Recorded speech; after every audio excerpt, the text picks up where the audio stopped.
What's up, everybody? Welcome back to another episode of Tomb Raider Anniversary Edition. We are playing through the remake of the original game with the Anniversary Edition of the game, or Anniversary version of the game. In the last episode, we played through level 1, which was the cave section, which is just behind us, and we unlocked the big front gate 2. I guess this is the main temple gate. I think. And we got to basically experience we played through the original game, at least the first, I think, 5 episodes. It was 5 levels or something that we played through. And we got to kind of see the contrast between the original game and what they've decided to do for this remake. And it so far has been really cool. I like that they have taken the original level and they have basically just added to it, and we've gotten a little bit more gameplay aspects of this whole corridor. We just basically unlocked 2 switches and then we could walk through the gate, I think, in the original. Where this, we had to do a little bit more like climbing and stuff. There's a little bit more of the modern traversal system that we got from Legends in this. And so it was really cool to kind of see those mashed together and we get this kind of updated version of the game. So I did get a comment in the last episode too, saying that the reason why some people didn't like this version of the game is because apparently there are levels that have been simplified and corridors and like more complex layouts have just been kind of streamlined into more simplistic levels. So it's going to be interesting when we compare those, what that means and kind of what we get out of, like, why they did that, right? Because as a environmental artist, you know, we design levels with kind of a goal in mind, and we want the environment to be fun. And so I want to see if I can get into the mind of the developers and see why potentially they changed the level, whether it was changed to be better or worse, and like kind of what the reasoning would be behind them changing it, if there is any, or if they were just kind of, if they ran out of time or whatever the reason might be. So I'm excited to kind of see that. I'm not sure what levels they are. They weren't specific, which is good. So there's no spoilers, so I guess we get to find that out ourselves. But yeah, I'm kind of keen to see that. I wonder if it was simplified for the sake of making it easier to navigate or whatnot. So I guess we'll find that out. Now, I do plan on playing through the original all the way through. I have been struggling trying to get past the part that we were up to in the original series of the original game because I got soft locked out of it. So I want to get back to playing it and see if I can get past those soft locking kind of moments and potentially complete the game. If I can't, unfortunately, we'll just have to just continue on with these and kind of bypass that series. But I do want to play through it because I want to do the comparison for this series. So we're going to try and do that in the next couple of weeks as we kind of get closer to the episodes aligning to where we're up to. So if you guys are keen for that, do hit that subscribe button. And hit that like button if you enjoy this episode. But I'm not gonna waste any more time. I think we just jump straight into it. We just unlocked the door, so let's head on in.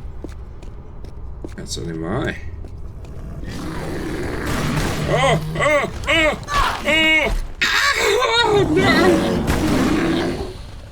Oh, I got something in my eye at the worst time. Oh my god.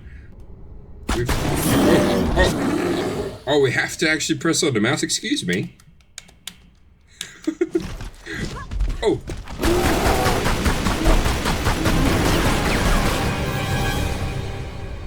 I wasn't even scared. I don't know what you guys are talking about. What the heck? Well, that's new. I'm pretty sure the bear didn't just lunge out at us like that. I thought the wolves did that though. When we played the second level. So I guess jump scare either way. Oh, there's got to be something down here, right?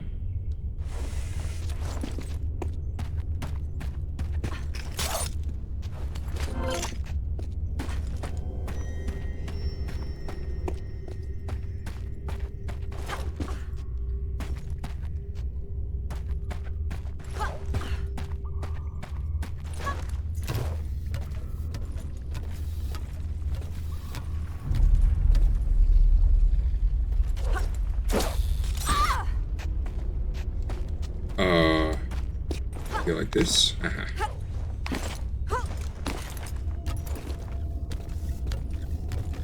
Man, splinters. Friggin' splinters in your thighs. Okay, right, so that ADS's basically. Which is the worst, I don't want that. No. I kinda don't want to aim like that. I guess we're just gonna avoid pressing that. There's like houses in here. Oh, this feels like very different.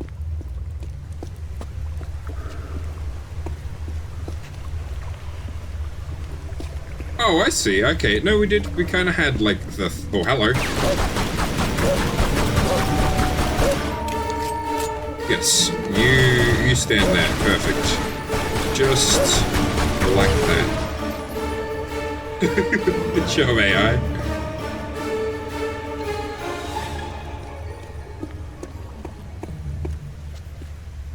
Now, I also had someone mention in the comments as well that the reason why the hair was being all floaty was to do with like VSync and stuff. So we've turned that on for this episode to see if that fixes any of kind of the visual glitches that we're seeing, like the bats. So if we get any bats... Oh, I hear you. Oh! Wow!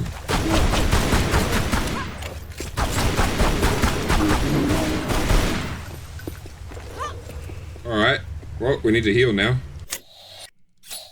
Which button is it? This one.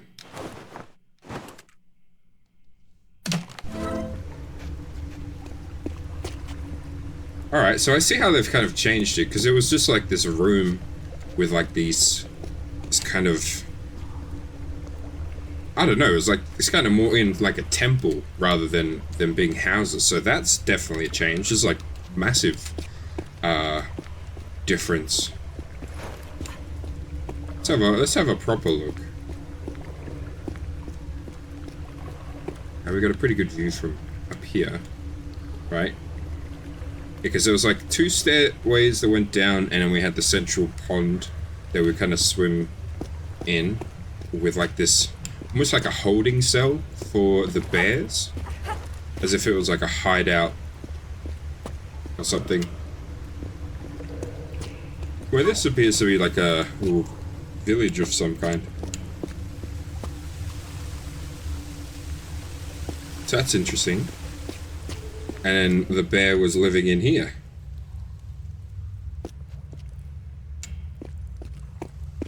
Alright.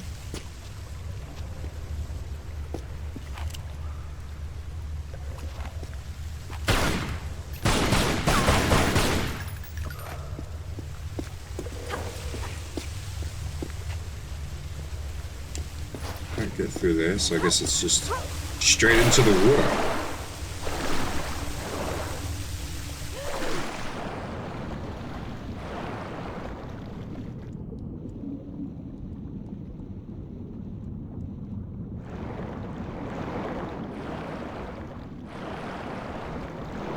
Uh-oh. I need to remember the controls before we get too carried away.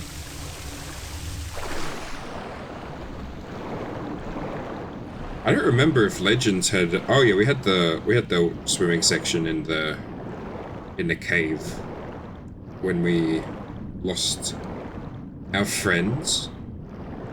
I don't know if there was any other like underwater swimming section in that though.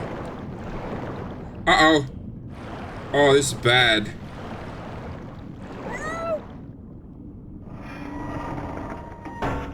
Quick! No! Skips cutscene! Oh my god, game. What are you actually doing?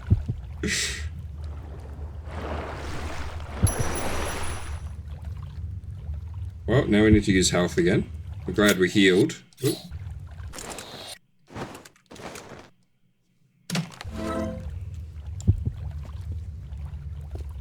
Okay. Okay, so it's similar.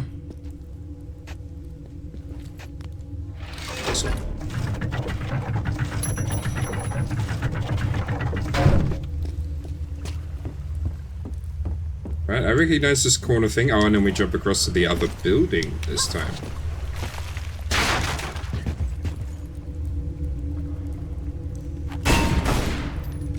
And then there was a area where we pushed the block through the tunnel. We were also supposed to jump up here. So did we screw ourselves?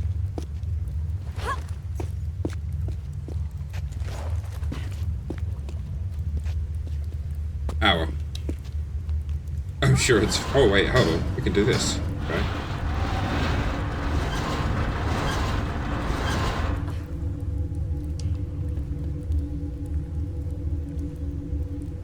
That poor person.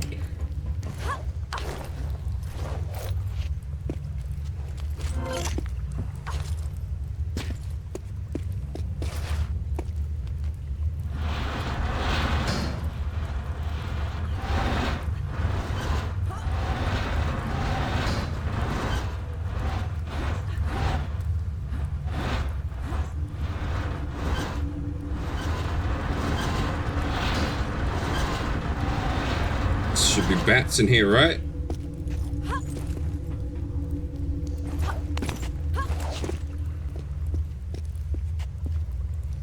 I remember there being bats in here.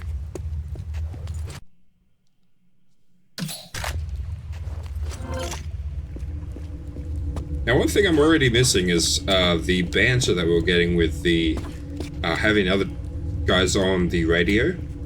So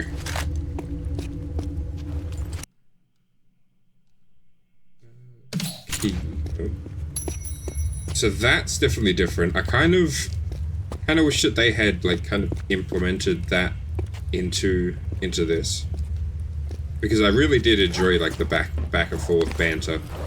So I wonder where they've gone, because Old Mate had his whole setup in our house. Now there's boxes there. So I wonder like if in the next game we're gonna get them. Did she move out? Is she moving out of the manor? And they left as well.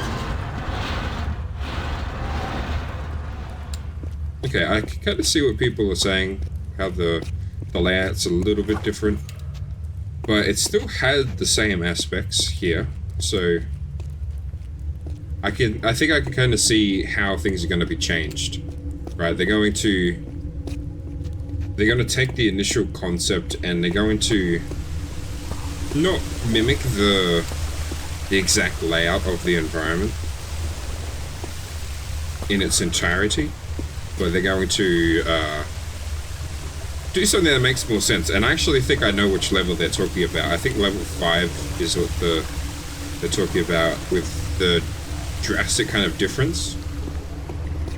And I actually think that it's going to make more sense the way that they change it, because we have this realism aspect to the game now that we kind of have to, I guess, that we have the ability to design around. In the first game, a lot of the level design, and this is PlayStation 1 in general, is kind of more blocks.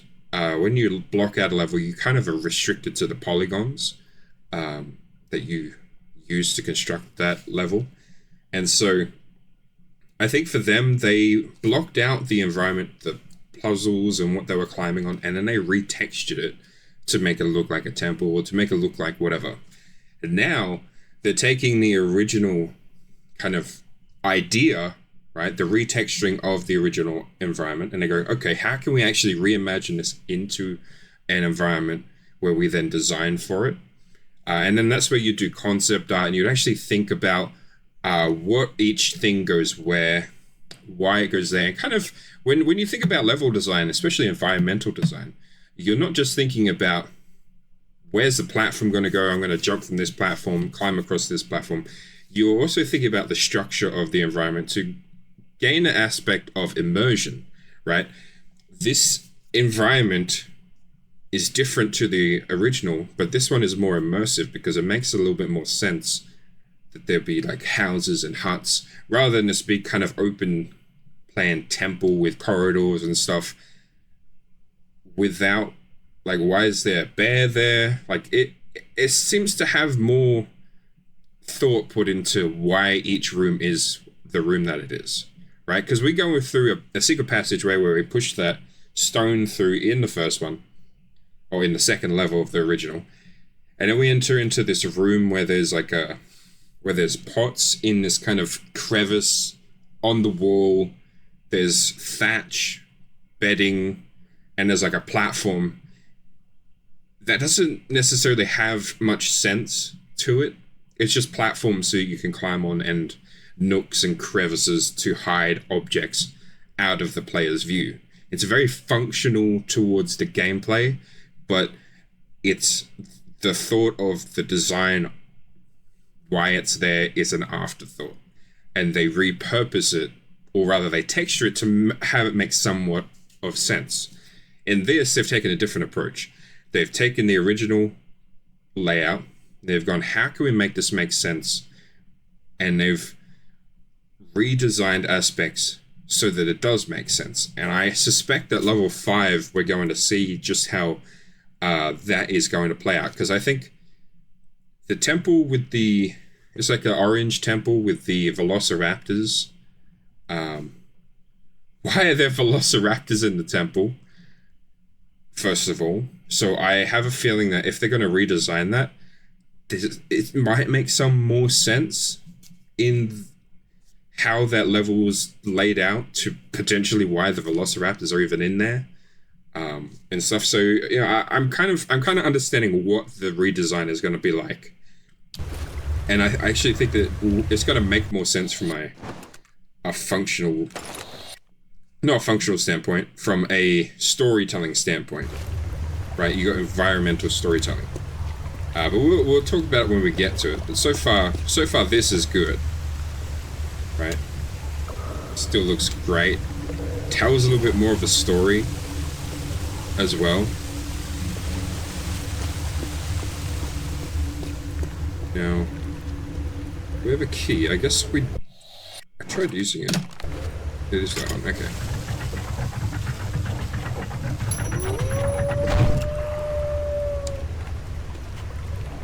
Oh, I hear you. I hear you.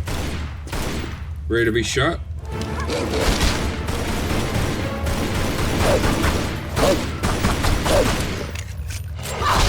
Hey, bad doggy. Woo! Oh, a third one. He's come for the revenge. Revenge of his parents. Yeah.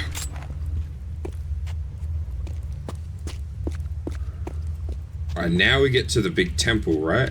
And we go up one side and up the other. And then there was like a gate, little cage entrance. Already, this is a much better design. You can tell that this is a better design because the structure seems to make a little bit more sense, right? When we saw it in the PlayStation 1 game, it was kind of a building with doors and then a central door, and this seems to have more function thought into it. But it's still kind of, still going to get the same layout where we have to go up each side, is my assumption, right? But this has been concepted, which means that to create this environment, someone sat down and they've done a bunch of sketches. They've chosen what sketches kind of work and different design elements, and then they've properly fleshed it out through the conceptual pipeline, which is what we do in pre-production. Before we even start designing the level, we will draw it up, we will do concept art, and then we will start to lay it out. And it's really difficult to concept something that's already existing and not have it copied. So there's a little bit of there's going to be a bit of fighting between that, I think, with the designs that we see. And it's actually a little bit more difficult because when you try to adhere to a structure that already exists while trying to make it make sense, if it doesn't make sense, right? If it's just arbitrarily made in a particular way, and now you have to take that arbitrary shape and make it make sense in terms of real world design and structure, it becomes a lot more difficult and it becomes such a constraint that it can almost hinder the design. So I think this one is simple, so it shouldn't be too difficult, but I think maybe this is where we're going to see those dramatic changes later.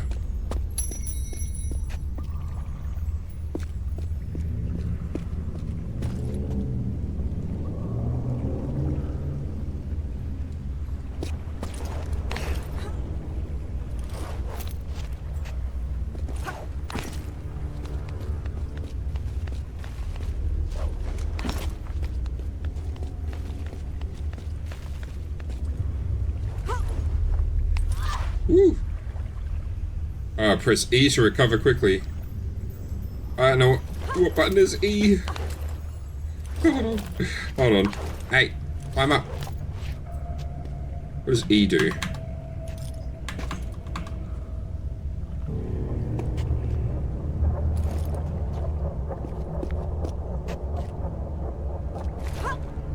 We got like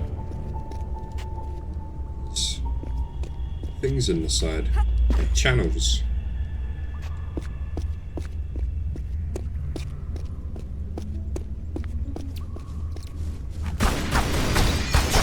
Hey, the bats aren't spazzing out. That's good.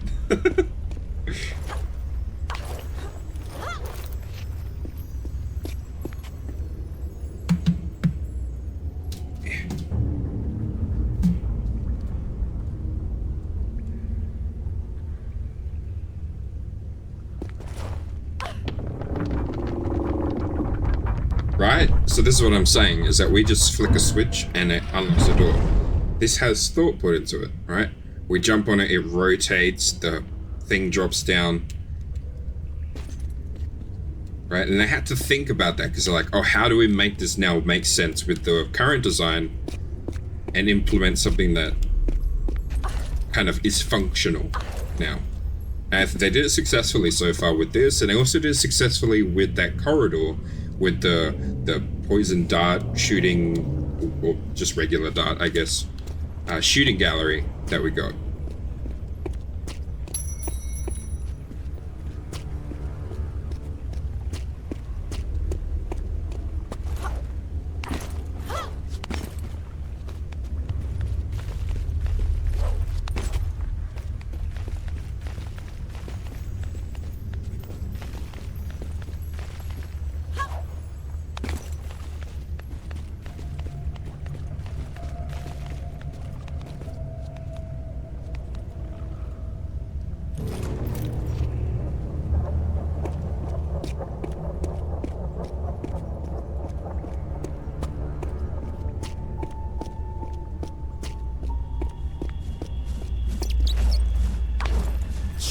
How'd you do it?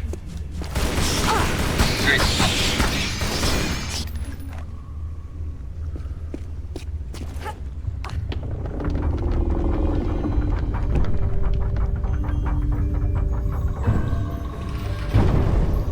I like how it's like a crocodile head, or I'm assuming it's a crocodile head.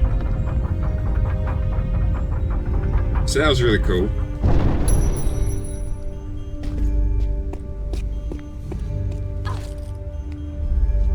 I love me some good temple designs, especially a cool door openings.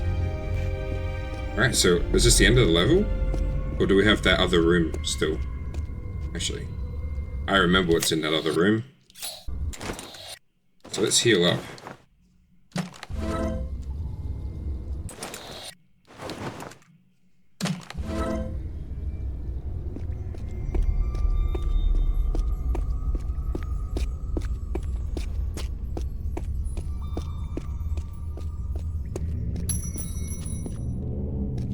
Ooh. Checkpoint? No, maybe it's different.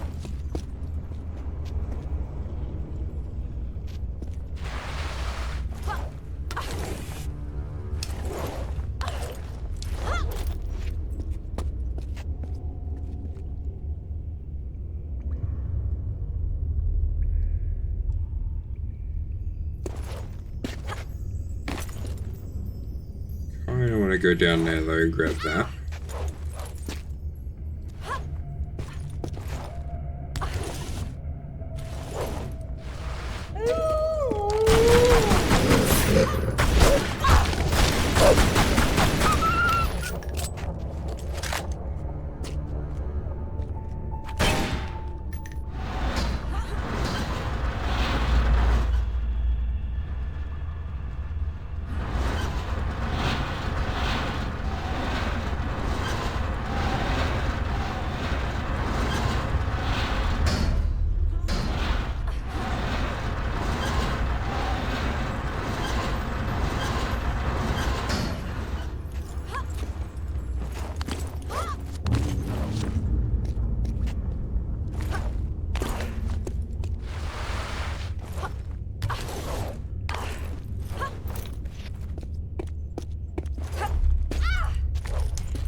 I like that they still have the balancing thing. I thought they took it out, but it looks like they weren't. They were limiting it to, I guess, the second level before we had to deal with it, right? Kind of ease the player into each aspect of the mechanics.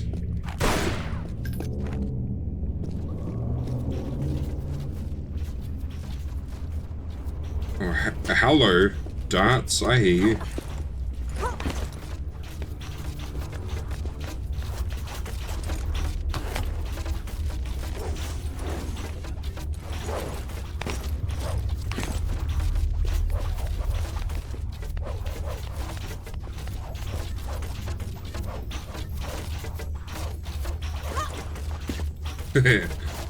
I ain't dealing with all that.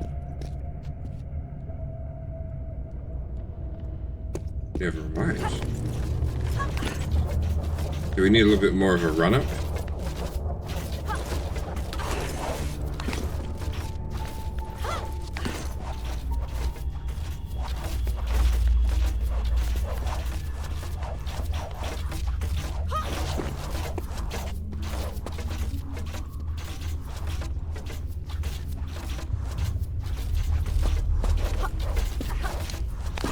Woo!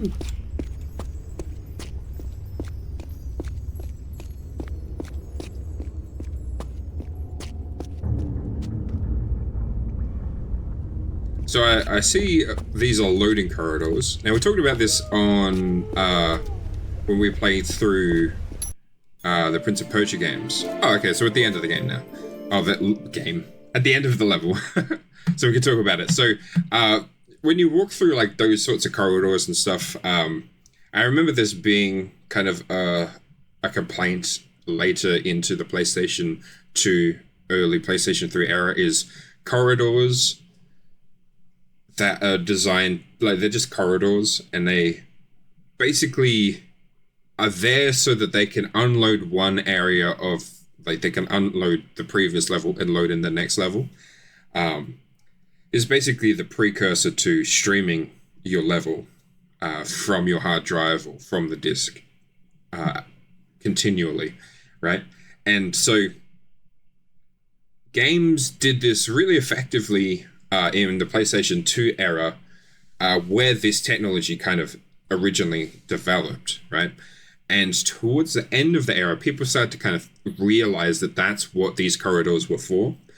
And so as the level of detail increased, these corridors became more and more popular to use to kind of split up environments. In fact, I remember when Tony Hawk American Wasteland came out, it boasted no loading screens, blah, blah, blah. You could travel from one part of Los Angeles all the way to the other part without encountering any loading screens. But you'd have to go through these long, basically corridors, so that one part of the map could unload while the other loads in, right?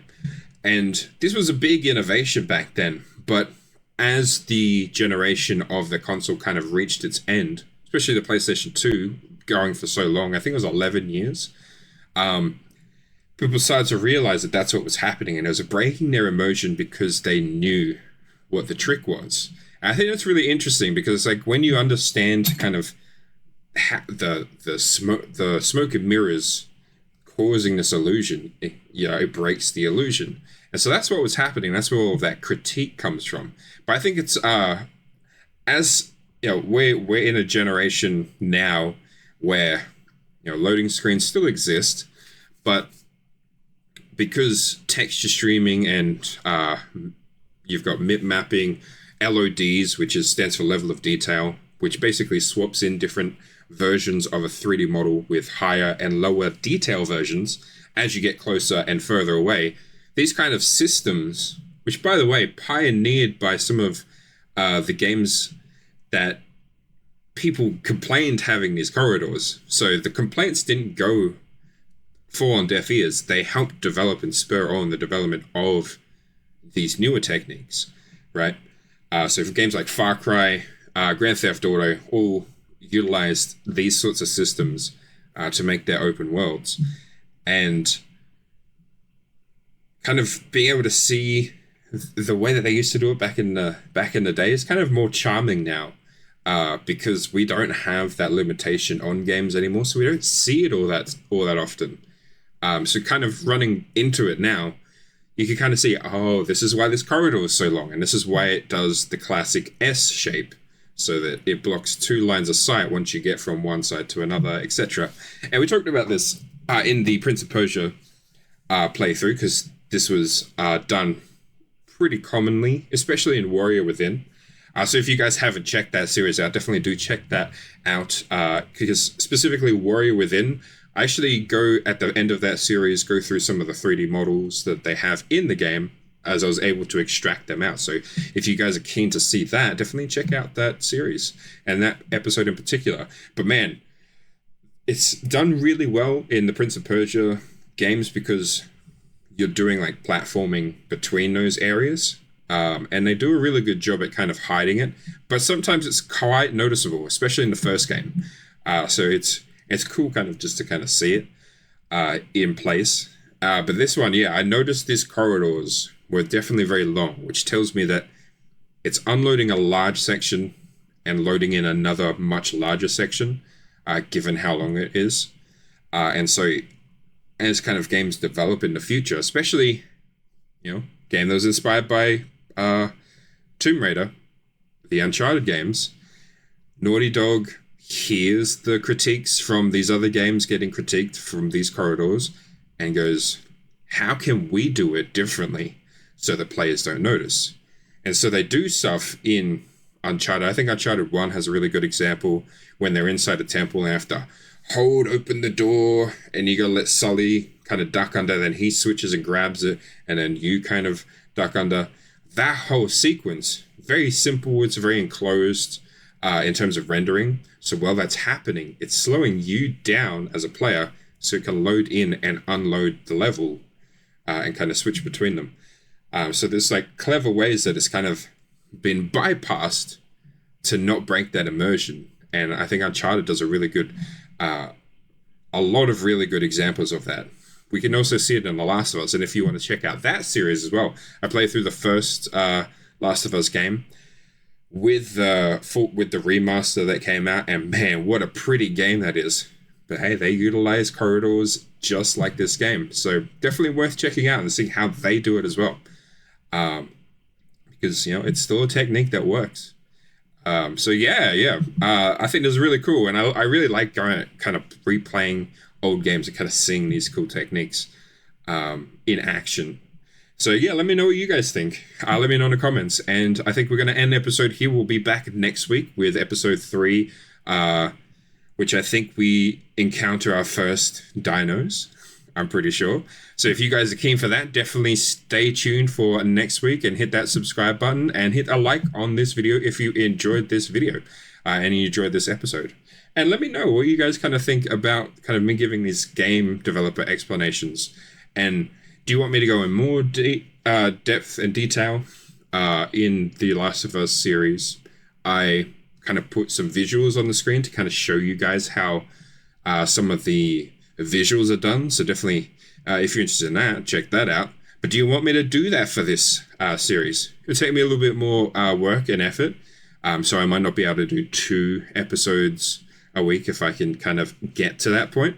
Maybe I'll just put more time into editing each video, giving you guys a little bit more background and detail on how these games are kind of put together, what goes into making them, if you guys want to kind of see that. So let me know in the comments. I'll be curious to know what you guys think. But yeah, we're going to end the episode here. We'll be back next week. But until then, thank you guys so much for watching. I hope you guys have a safe rest of your week, and we will be back next time.